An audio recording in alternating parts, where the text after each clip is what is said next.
Hello everyone, welcome back to the class. जैसे कि हमने अब तक के 3 क्लासेस में देखा है कि लेवल 1, लेवल 2 और पीवाईक्यूज हमने सॉल्व कर दिए इलेक्ट्रिक चार्जेस एंड फील्ड के। तो आज के इस क्लास में हम बात करेंगे इलेक्ट्रोस्टैटिक पोटेंशियल और कैपेसिटेंस के बारे में। तो चलिए आज हम लेवल 1 के बेसिक लेवल के क्वेश्चन उठाएंगे। सही है, तो फिर कल की क्लास में थोड़ा सा लेवल अच्छा वाला लेके आएंगे क्वेश्चंस का। तो चलिए बिना देर करे शुरू करते हैं। आज का हमारा पहला सवाल है, क्या बोला है, यहाँ पे एक यूनिफॉर्म इलेक्ट्रिक फील्ड का रीजन है, इसके अंदर A B C D 4 points है। सही है, तो हमें बताना है कि इनका पोटेंशियल क्या है। सही है, इनके पोटेंशियल के रिलेशंस में से आपको सही वाला रिलेशन चूज करना है। इसमें क्या है, अब जैसे कि हमें पता है, क्या पता है, इलेक्ट्रिक फील्ड के साथ जब हम चलते हैं तो पोटेंशियल की वैल्यू डिक्रीज होती है। सही है, जैसे ही हम इलेक्ट्रिक फील्ड के साथ चलते हैं, मान लो इलेक्ट्रिक फील्ड ऐसे जा रही है, तो इस पॉइंट का पोटेंशियल ज्यादा होता है, उसके बाद वाले का थोड़ा कम होता है, फिर उसके बाद वाले का कम होता है, फिर ऐसे कम होते होते पोटेंशियल डिक्रीज होता चला जाता है अलोंग द इलेक्ट्रिक फील्ड। सही है, हाँ आप बताओ, इलेक्ट्रिक फील्ड के परपेंडिकुलर वाली लाइन के ऊपर हर जगह पोटेंशियल कैसा रहता है, सेम रहता है ना। इलेक्ट्रिक फील्ड के परपेंडिकुलर लाइन के ऊपर हर जगह पोटेंशियल सेम रहता है। अब ये किस खुशी में सेम रहता है, हमने पढ़ा हुआ है कि इलेक्ट्रिक फील्ड जो होती है इक्विपोटेंशियल सरफेस के साथ परपेंडिकुलर होती है ना। तो इसका मतलब इलेक्ट्रिक फील्ड के परपेंडिकुलर में जब हम लाइन ड्रॉ करेंगे तो इक्विपोटेंशियल होगा, तो इन दोनों का पोटेंशियल सेम होना चाहिए। सही है ना। तो अब बताओ, ये वाले दोनों जो पॉइंट्स है ए और सी, ये दोनों इक्विपोटेंशियल सरफेस पे ही आएंगे ना। ए और C is perpendicular to electric field, तो इसका मतलब इन दोनों का पोटेंशियल सेम होना चाहिए। आई होप ये क्लियर हुआ होगा। नेक्स्ट, वैसे ही अगर आप देखें तो डी और बी भी इलेक्ट्रिक फील्ड की परपेंडिकुलर वाली एक ही लाइन पे आते हैं दोनों भी, तो इन दोनों का भी पोटेंशियल सेम होना चाहिए। हाँ, और एक चीज, ए और डी में अगर हम कंपेयर करें, ए का पोटेंशियल हाई के लो, देखो यहाँ पे जो टेल की तरफ होता है उसका पोटेंशियल हाई होता है, जो हेड की तरफ होता है उसका पोटेंशियल लो होता है, तो इसका पोटेंशियल हाई है और इसका पोटेंशियल लो है। चलो आप कंपेयर करके देखते हैं। पहला वाला बोल रहा है कि ए का पोटेंशियल कम है बी के पोटेंशियल से, तो अब बताओ, ए तो इधर है ना, तो ए का पोटेंशियल ज्यादा होना चाहिए, तो इसका मतलब ए और सी हाई होने चाहिए थे, ये गलत है। दूसरा वाला देखिए, वीसी और वीडी सेम है बोल रहा है, ये वाला पोटेंशियल और ये वाला पोटेंशियल सेम, यानी कि यहाँ का पोटेंशियल और यहाँ का पोटेंशियल सेम है बोल रहा है, ऐसा नहीं हो सकता है ना। नेक्स्ट, वीबी और वीडी बराबर है बोल रहा है, ये बिल्कुल हो सकता है, क्यों, वीबी और वीडी एक ही परपेंडिकुलर पे है, तो इसका मतलब वीबी और वीडी सेम पोटेंशियल पे होंगे, तो इसका सही ऑप्शन क्या होना चाहिए, ऑप्शन 3 होना चाहिए। उम्मीद करते हैं ये समझ में आया होगा। चलिए आगे बढ़ते हैं। अगला सवाल देखिए, आपके पास 3 चार्जेस है, -q और 2q। इनको आपने वर्टेक्स पे रखा है इक्विलैटरल ट्रायंगल की, जिसकी साइड लेंथ l है। अगर पोटेंशियल सेंटर में 0 है, तब इनके बीच में करेक्ट रिलेशन क्या है। कुछ बड़ा काम तो है नहीं, देख लो आप इधर, एक इक्विलैटरल ट्रायंगल है हमारे पास, ये साइड a है, ये साइड a है, सही है ना। या फिर साइड लेंथ l लेंगे हम, ये देखो, ये वाला साइड यल है, ये वाला साइड यल है, यहाँ पे मान लेते हैं कि हमने -q रखा है, यहाँ पे मान लेंगे -q रखा है, और यहाँ मान लेंगे 2q रखा है, बराबर। सही है, तो अब बताओ, इसके सेंटर में पोटेंशियल 0 है, तो सेंटर में पोटेंशियल कितने चार्जेस का आएगा, 3 चार्जेस का आएगा, q का, -q का, -q का, 2q का, तीनों का आएगा। सेंटर से तीनों की दूरी जो होगी वो तो सेम ही होगी, मान लेते हैं r है, बराबर है। अब बताओ क्या लिखें, इसको 1, इसको 2 और इसको 3 कह देंगे। सही है, अगर सेंटर में पोटेंशियल 0 है तो तीनों चार्जेस का सम भी 0 आना चाहिए, ये आपकी ट्रिक बन सकती है। चलो मैं बता देता हूँ, v1 plus v2 plus v3 कितना होना चाहिए, 0 होना चाहिए। बताओ, v1 के लिए मैं फॉर्मूला लिखूं तो -kq divided by r, negative charge के लिए माइनस लेना होता है। नेक्स्ट, v2 के लिए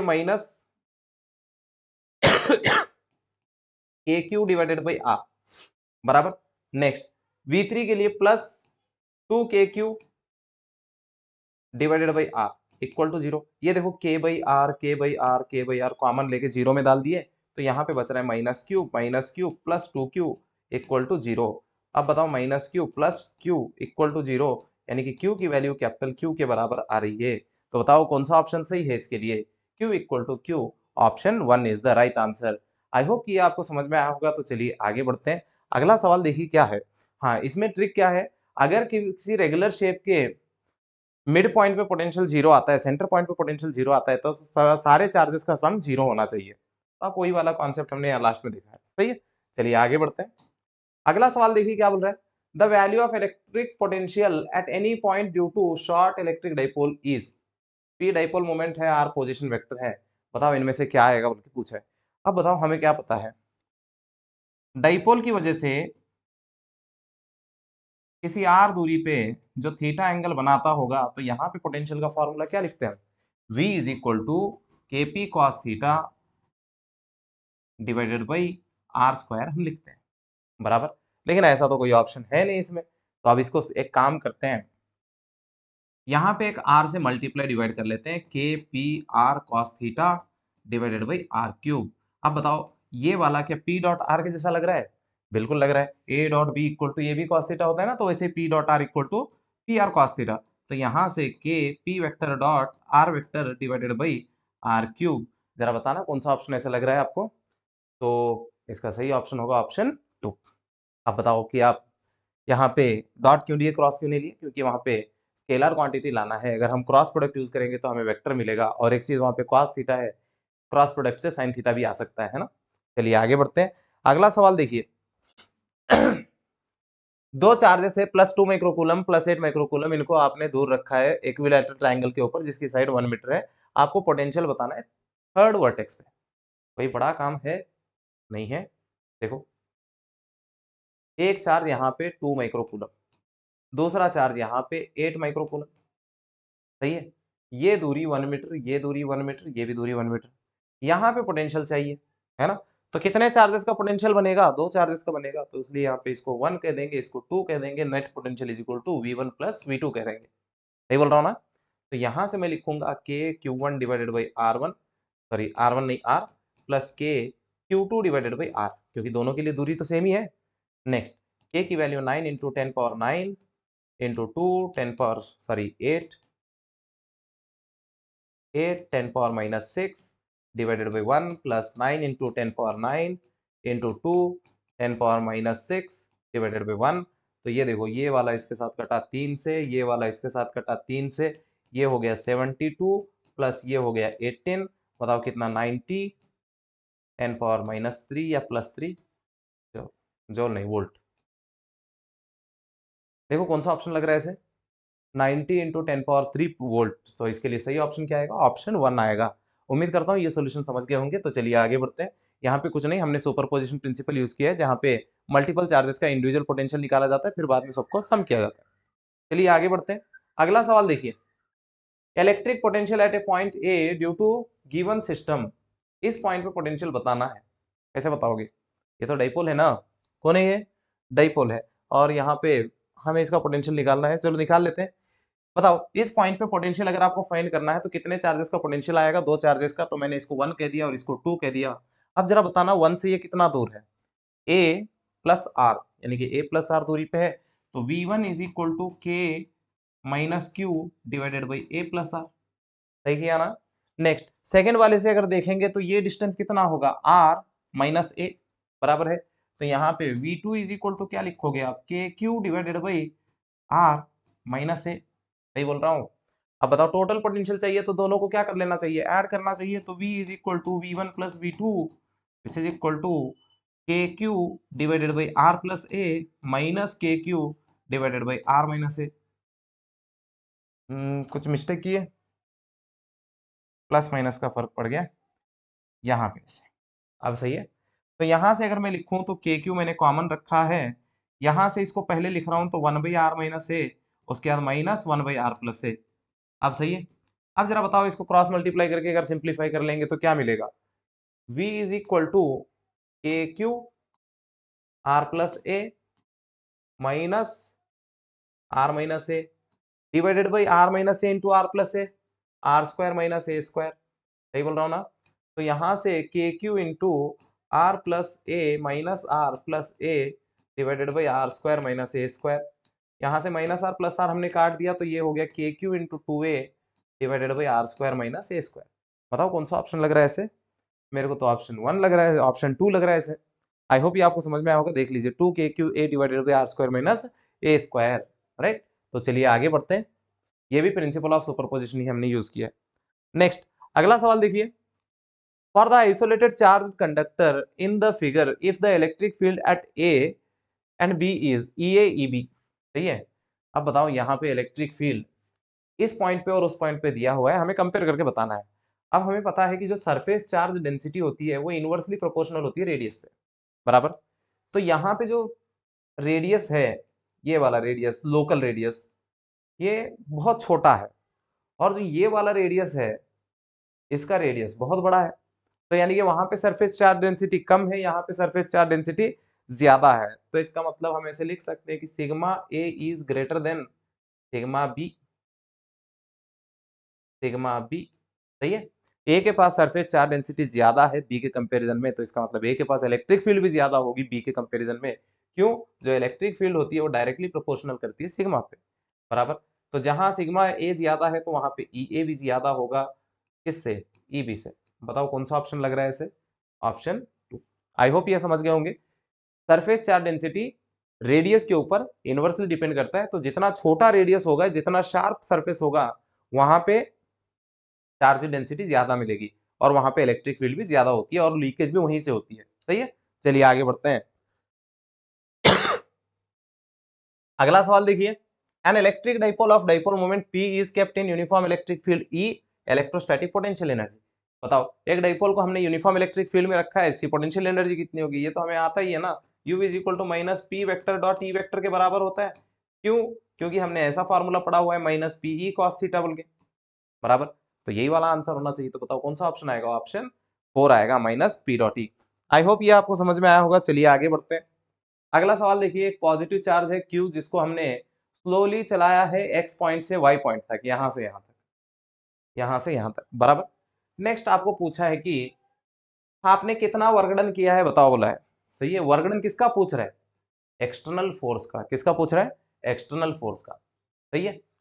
अब यहाँ पे देखो, तो पहले चार्ज आपका x पे था, तो दूरी कितनी थी? a थी, तो इसकी इनिशियल पोटेंशियल एनर्जी हम लिख दें तो ये होगा k Q Q divided by a। सही बोल रहा हूँ। नेक्स्ट, पोटेंशियल एनर्जी जब हम इसको y पे पहुंचा देंगे तो फाइनल हो जाएगा ना, तो उस टाइम पे हम लिखेंगे k Q Q divided by b, divided by b। सही है। अब बताओ एक्सटर्नल वर्क डन का फॉर्मूला क्या लिखा होता है? W external is equal to U final minus U initial. अगर इलेक्ट्रिक फील्ड का वर्क डन पूछा होता तो तब आप उल्टा लिखते हैं, U initial minus U final. सही है। तो यहाँ पे अगर हम वैल्यू पुट कर दें तो ये होगा k Q Q divided by b minus k Q Q divided by a। Common अगर आप k क्यू क्यू को बाहर निकाल दें तो ये होगा 1/b माइनस 1/a। उम्मीद करता हूँ कि ये सॉल्यूशन समझ में आया होगा। तो बताओ इसमें से कौन सा ऑप्शन मैच कर रहा है? 1/b minus 1/a। तो यहाँ पे ऑप्शन 1 सही है। सही है। k के बदले में 1/4 पे एप्सिलॉन नॉट यूज किया। चलिए आगे बढ़ते हैं। अगला सवाल देखिए, एक इलेक्ट्रिक डाइपोल है जिसको हमने यूनिफॉर्म इलेक्ट्रिक फील्ड में रखा है, मैक्सिमम इलेक्ट्रोस्टैटिक पोटेंशियल एनर्जी चाहिए, तो तब एंगल कितना होगा ये बताना है।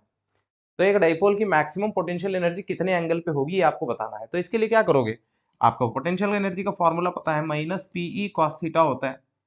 अब बताओ मैक्सिमम करना है मतलब इसको प्लस करना है, तो आप बताओ इसको प्लस करना है तो कॉस कैसा होना चाहिए? माइनस। कॉस की मैक्सिमम माइनस में कितना आ सकता है? -1 नहीं आ सकता है। सही है। So for theta equal to 180 degree, अगर आप थीटा की वैल्यू 180 डिग्री रखेंगे तो ये -1 आएगा, जिससे कि ये प्लस पी हो जाएगी, तो मैक्सिमम पोटेंशियल एनर्जी मिलती है। So U max is equal to, तब आपको मिलेगा पीई के बराबर मिलेगा। सही है। तो ये अनस्टेबल इक्विलिब्रियम होती है। अगर 0 डिग्री पे रखा होता है तो ये स्टेबल इक्विलिब्रियम होती है। तो इसका सही ऑप्शन क्या होना चाहिए? ऑप्शन 2 होना चाहिए। उम्मीद करते हैं ये समझ में आया होगा। चलो आगे बढ़ते हैं। अगला सवाल देखो क्या कह रहा है। एक इलेक्ट्रिक डाइपोल है जिसका डाइपोल मोमेंट P है, हमने इसको एक यूनिफॉर्म इलेक्ट्रिक फील्ड में रखा है। The work done by external force to rotate it to perpendicular, इसको परपेंडिकुलर बनाने में कितना वर्क डन लगेगा? देखो इसमें क्या बोला है और एक बार देख लो। Electric dipole of dipole moment 90 degree से घुमाना है इसको बस। सही है। तो कितना वर्क डन करना पड़ेगा आपको पूछा है। चलो मान लेते हैं, कैसे रखा था ये नहीं बोला है उन्होंने, तो हम मान लेंगे कि ये पैरेलल पड़ा हुआ था, इससे पहले भी हमने इसको सॉल्व किया है। तो इसके लिए थीटा की वैल्यू अभी के लिए 0 डिग्री है, तो u is equal to U initial is equal to minus PE cos 0 which is equal to minus PE बोल के मान लेते हैं। सही है। नेक्स्ट, कुछ देर बाद हमने इसको घुमा दिया, ऐसा बना दिया है, थीटा की वैल्यू हो गई 90 डिग्री। बताओ फाइनल यू फाइनल कितना हो गया? 0। क्यों? कॉस के अंदर 90 डिग्री रख देंगे तो आंसर तो 0 होगा ना। तो आप बताओ work done by external force के लिए फॉर्मूला क्या था? U final minus U initial which is equal to 0 minus of minus PE. बताओ कितना आ रहा है आंसर? पीई के बराबर आ रहा है, यानी कि हमने पीई जितना वर्क किया है। तो इसके लिए सही ऑप्शन क्या होगा? ऑप्शन 2 होगा। चलिए आगे बढ़ते हैं, अगला सवाल देखते हैं। देखो यहाँ पे एक सर्किट दिया है, आपको इसका इक्विवेलेंट कैपेसिटेंस बताना है ए और बी में। सही है, बहुत सिंपल सा क्वेश्चन है। ये दोनों कैसे लग रहे हैं? हमें पैरेलल लग रहे हैं ना, तो इसलिए इनके लिए हम लिखेंगे C1 प्लस C2, यानी कि Cp equal to C1 plus C2 लिखेंगे। बताओ ये C और C कितना हो गया? 2C। कितना हो गया? 2C। अब अगर इस सर्किट को आप देखो तो इसका इक्विवेलेंट सर्किट कुछ ऐसा है, ये 2C और ये वाला C। सही है ना? अब ये दोनों कैसे लग रहे हैं आपको? बिल्कुल सीरीज में लग रहे हैं। तो सीरीज के लिए फॉर्मूला हम लिखेंगे C1 C2 divided by C1 plus C2, this is series. सही है ना? तो यहाँ पे सीरीज का C1 की वैल्यू है 2C into C divided by 2C plus C।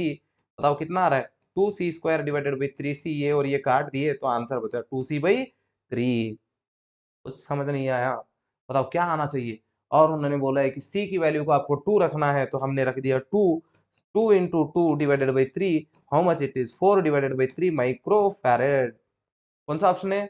Option 4। I hope ये समझ गए होंगे। चलो आगे बढ़ते हैं, अगला सवाल देखिए क्या कह रहा है। If a capacitor of capacitance 2 microfarad is connected to a battery of 10 volt, then energy used as heat in connecting wires till the capacitor is completely charged would be। बहुत अच्छा सवाल था, है ना? क्या पूछा है? आपके पास एक कैपेसिटर है, क्या है? कैपेसिटर है जिसकी वैल्यू है 2 माइक्रोफैरेड। आपने इसको जोड़ दिया बैटरी के साथ जिसकी वोल्टेज है 10 वोल्ट। सही है? तो आपको क्वेश्चन पूछा गया है कि जब तक ये चार्ज हो रहा है तब तक वायर के अंदर कितनी हीट जनरेट हुई, बताओ। है ना? तो अब इसके लिए सिंपल सा फार्मूला है, जितनी एनर्जी कैपेसिटर स्टोर करेगा उतनी हीट प्रोड्यूस होगी। सही है? तो ये शॉर्टकट है। चलो देखो यहाँ पे, तो heat produced equal to energy stored, sorry divide नहीं है, एनर्जी स्टोर्ड यानी कि हाफ CV स्क्वायर के बराबर है 1/2 इंटू 2 माइक्रो इंटू 100। बताओ कितना आया आंसर? 100 माइक्रो जौल। क्या है? 100 माइक्रो जौल जितनी एनर्जी आ रही है, इतनी एनर्जी हीट में चली गई और इतनी एनर्जी स्टोर भी हो गई, क्योंकि वर्कडन जो होता है एनर्जी स्टोर के डबल होता है। मैं आपको वो भी फॉर्मूला दे देता हूँ। बताओ इसमें से कौन सा ऑप्शन सही लग रहा है आपको? ऑप्शन 2 वाला सही लग रहा है, जहां पे 100 माइक्रोजोल एनर्जी हमने हीट में खर्च कर दी और 100 माइक्रोजोल जितनी एनर्जी हमने स्टोर कर ली। तो यहाँ पे बैटरी ने कितना काम किया? 200 माइक्रोजोल जितना। तो एक्चुअल में हीट का जो फॉर्मूला होता है, heat produced is equal to work done by battery minus energy stored. ये होता है फॉर्मूला। सही है? तो H is equal to W minus U. Correct? तो इस तरीके से हम कैलकुलेट करेंगे, लेकिन शॉर्टकट ये भी है कि अगर सिंगल कैपेसिटर या डबल कैपेसिटर की बात हो रही है तो जितनी एनर्जी स्टोर होगी उतनी एनर्जी हीट में चली जाएगी। चलिए आगे बढ़ते हैं, अगला सवाल देखते हैं क्या कह रहे हैं। देखो अगला सवाल, इसका इक्विवेलेंट कैपेसिटेंस बताओ। है ना? बता देंगे, कोई दिक्कत थोड़ी ना है, राइट? लेकिन इक्विवेलेंट कैपेसिटेंस बताओगे तो कैसे बताओगे? यहाँ पे सीरीज पैरेलल तो समझ लें। देखो यहाँ पे सीरीज पैरेलल कैसे समझेंगे? ये पॉइंट का नाम ए है तो हम भी इसको ए कह देंगे, राइट? ये पॉइंट का नाम बी है तो हम भी इसको बी कह देंगे। अब इस पॉइंट का नाम मेरे को पता नहीं है तो मैंने इसका नाम सी रख दिया, और इस पॉइंट का भी नाम मेरे को नहीं पता है क्योंकि ये ना तो ए से डायरेक्ट है ना तो बी से डायरेक्ट है, तो हमने इसका नाम डी रख दिया। बताओ और कोई जंक्शन दिख रहा है क्या आपको? नहीं, टोटल यहाँ पे 4 जंक्शन है, ए बी सी डी। सही है? चलो हम इनको A B C D 4 point ले लेते हैं, ए और बी अपोजिट में, सी और डी ऐसे ऊपर नीचे। बताओ ये वाला कैपेसिटर किसके बीच में है? क्या ये ए से डी के बीच में है ना? तो ए से डी के बीच में, चलो इनके नाम दे देते हैं ए बी सी डी। जरा देखो, ए से डी के बीच में एक कैपेसिटर आ गया जिसकी वैल्यू है 2 माइक्रोफैरेड। करेक्ट है? नेक्स्ट ये दूसरा कैपेसिटर किसके बीच में है? ये तो ए और सी के बीच में है। चलो इसको ए और सी के बीच में लगा देते हैं, 1 माइक्रोफैरेड। सही बोल रहा हूँ? नेक्स्ट ये कैपेसिटर किसके बीच में है? बी और सी के बीच में है, तो चलो बी और सी के बीच में भी एक कैपेसिटर लगा देते हैं। कितने माइक्रोफैरेड का? 2 माइक्रोफैरेड का। उसके बाद ये कैपेसिटर किसके बीच में है? बी और डी के बीच में है, तो चलो यहाँ पे एक कैपेसिटर लगाते हैं 4 माइक्रोफैरेड का। सही है ना? हाँ, अभी एक कैपेसिटर बच रहा है ये वाला, ये किसके बीच में है, सी और डी के बीच में है। चलो इसको भी लगा देते हैं, कितने माइक्रोफैरेड का, 3 माइक्रोफैरेड का। अब जरा बताना तुम्हें ए और बी के बीच में चाहिए। अरे इसको तो कहीं देखा है हमने, क्या ये व्हीटस्टोन ब्रिज है? हाँ बिल्कुल है ना। तो व्हीटस्टोन ब्रिज के लिए कंडीशन क्या होती है, P by Q is equal to R by S आना चाहिए अगर बैलेंस होना है। तो पहले चेक करते हैं ये बैलेंस है या नहीं है। अब देखो 1 divided by 2, 2, 1 by 2, 2 divided by 4, again 1 by 2, यानी कि P by Q is equal to R by S satisfy हो रहा है। तो इसका मतलब ये बीच वाला रजिस्टर हमारे किसी काम का नहीं है, तो हम इसको निकाल देंगे, ये हमारे किसी काम का नहीं है। अब बताओ क्या ये सर्किट समझ में आ रहा है? हाँ बिल्कुल आ रहा है। ये वाले दोनों भी सीरीज में हैं और वैसे ये वाले दोनों भी सीरीज में हैं, है ना। फिर बाद में ये दोनों आपस में पैरेलल में है। जरा बताना इसके लिए क्या लिखोगे, C1 into C2 divided by C1 plus C2, यानी कि 1 into 2 divided by 1 plus 2 which is equal to 2 divided by 3। Same ऐसे ही इसके लिए भी लिखेंगे आप 2 into 4 divided by 2 plus 4 which is equal to 8/6। ये और ये काट दिए तो आंसर आ रहा है 4/3। सही बोल रहा हूँ? अब बताओ ये दोनों पैरेलल में है तो आंसर आएगा C1 प्लस C2 बराबर 2/3 प्लस 4/3, जो कि आंसर आएगा 6/3, जिसका टोटल आंसर आएगा 2 माइक्रोफैरेड। बताओ इसमें सही ऑप्शन क्या है? ऑप्शन 1 है। उम्मीद करता हूँ कि ये सॉल्यूशन आपके समझ में आया होगा, नहीं आया तो एक बार रिपीट करके देखें, फिर भी ना आए तो कमेंट करके बता दीजिए। सही है, तो चलिए आगे बढ़ते हैं। अगला सवाल देखिए, ऐसे के सवाल बहुत आते हैं, ऐसे वाले सवालों को सॉल्व करने का तरीका भी अच्छा है, देख लेना इनको। क्या बोला, एक पैरेलल प्लेट कैपेसिटर है जिसके अंदर एयर भरी हुई है आधे प्लेट, और बाकी आधे के अंदर मीडियम भरा हुआ है जिसके कांस्टेंट कितना है, 5 है। आपको पूछा है कि इसकी टोटल कैपेसिटी कितनी है, बताओ। सही है, कैसे बताएंगे, जब ये टोटल एयर से था, a parallel air capacitor has capacitance, जिसकी कैपेसिटी टोटल में C थी, तो मैं इसका C का वैल्यू लिख दूं तो A epsilon not divided by D बराबर। तो अब यहां पे आप इसको स्प्लिट कर लीजिए। क्या करेंगे, इसको स्प्लिट करेंगे तो आपको ये ऐसा फील होगा। करेक्ट है, इसके अंदर एयर है, इसके अंदर मीडियम है जिसकी के की वैल्यू कितनी है, 5 है। सही बोल रहा हूं, ये दोनों आपस में कनेक्टेड भी है, तो आप इनको ऐसे जोड़ देंगे। सही बोल रहा हूं। अब जरा बताओ इसके लिए अगर आप लिखोगे तो C1 is equal to, area कितना लोगे, ये पूरा प्लेट का एरिया ए था तो आधा हमने भरा है, तो अब ये एरिया कितना हो गया, A/2, और ये एरिया भी कितना है, A/2। डिस्टेंस सेम है, डिस्टेंस में कोई दिक्कत नहीं है। अब जरा बताना, तो इसके लिए आप क्या लिखोगे, A/2 एप्सिलॉन नॉट के डिवाइडेड बाई डी। करेक्ट है ना। तो यहां से अगर आप देखें तो आपको मिलेगा के की वैल्यू कितनी है, 5 है, 5 A epsilon not divided by 2D, ये C1 है। नेक्स्ट अगर आप इसकी बात करें तो यहाँ पे C2 बोलेंगे इसको, A/2 epsilon not divided by D, यानी कि 1/2 A epsilon not by D. अगर आप इसको देखें तो 5/2 को छोड़ दो तो ये चीज आपने देखा हुआ है, ये आपका C है, देखो वहां पे लिखा है मैंने, है ना। तो इसको आप लिख सकते हैं 5/2C, इसको क्या लिख सकते हैं, 1/2C। करेक्ट बोल रहा हूँ। अब बताओ ये दोनों कैसे हैं, बिल्कुल पैरेलल में है, तो इनके लिए हम लिखेंगे CP equal to C1 plus C2 which is equal to 5/2C plus 1/2C which is equal to 6/2C। ये और ये कटा, आंसर आया 3C। उम्मीद करता हूँ समझ गए होंगे। तो इसका सही ऑप्शन क्या है, ऑप्शन। चलिए आगे बढ़ते हैं।